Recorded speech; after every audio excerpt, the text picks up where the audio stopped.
दुर्भाग्य से हमारे ऐसी व्यवस्था बना कर दी गई थी जिसमें पढ़ाई का मतलब केवल और केवल नौकरी ही माना जाने लगा था। जो प्रधानमंत्री कभी साल में 2 करोड़ नौकरियां देने का वादा किया करते थे, आज कहते हैं कि शिक्षा को नौकरी से जोड़कर देखना तो अंग्रेज सिखाकर चले गए। हमें इस मानसिकता से बाहर निकलना चाहिए।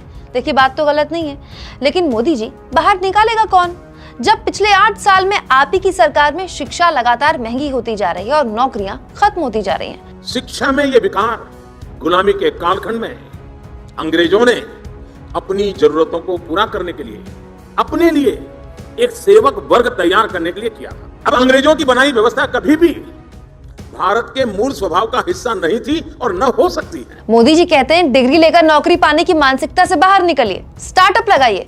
लेकिन देश में स्टार्टअप की हालत क्या है? इस मुद्दे पर बीजेपी सांसद वरुण गांधी ने मोदी सरकार को हकीकत के दर्शन कराते हुए कहा, स्टार्टअप भारत में संघर्ष कर रहे हैं। 6 महीने में 11,000 युवाओं ने नौकरियां खोई हैं। साल खत्म होते होते यह आंकड़ा 60,000 पार कर सकता है। यूनिकॉर्न कंपनियों का मानना है कि अगले 2 वर्ष चुनौतीपूर्ण हैं।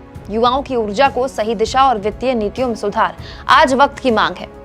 दोस्तों, वरुण गांधी मोदी सरकार से अपील कर रहे हैं कि वित्तीय नीतियों में सुधार किया जाए, लेकिन जमीनी हकीकत तो यह है कि पीएम मोदी के भाषण अक्सर आध्यात्मिक या दार्शनिक टाइप नजर आने लगते हैं। ये कोरी भाषणबाजी छोड़ के मोदी सरकार को ना इन सवालों के जवाब देने चाहिए जो हम पूछ रहे हैं आपकी तरफ से। क्या मोदी सरकार में सरकारी स्कूलों की हालत सुधरी और गरीबों की उच्च शिक्षा सस्ती हुई या महंगी? मोदी राज में प्राइवेट स्कूलों वाला शिक्षा माफिया मजबूत हुआ या कमजोर? जब देश में हिंदू मुसलमान होता रहेगा तो विदेशी निवेश कहां से आएगा और नौकरियां कहां से पैदा होंगी? एसएससी, सेना सहित सरकारी नौकरियां कम करके क्या ग्रामीण भारत के अवसर कम नहीं किए गए? Make in India, startup India, skill India जैसी योजनाओं से धरातल पर कितनी नौकरियां पैदा हुई? और आखिरी सवाल, सब पकौड़े समोसे आदि की दुकान लगाएंगे तो व्यापारी बनकर इन्हें खरीदेगा कौन? दोस्तों, हकीकत यह है कि हर युवा व्यापारी नहीं बन सकता और नौकरी करना युवाओं की मजबूरी है। नौकरियों के अवसर कम होने में महंगाई का भी बड़ा योगदान है। छोटे शहर में नौकरियां नहीं है, बड़े शहरों में नौकरी की शुरुआत में अच्छा वेतन या अच्छी सैलरी नहीं मिलती है।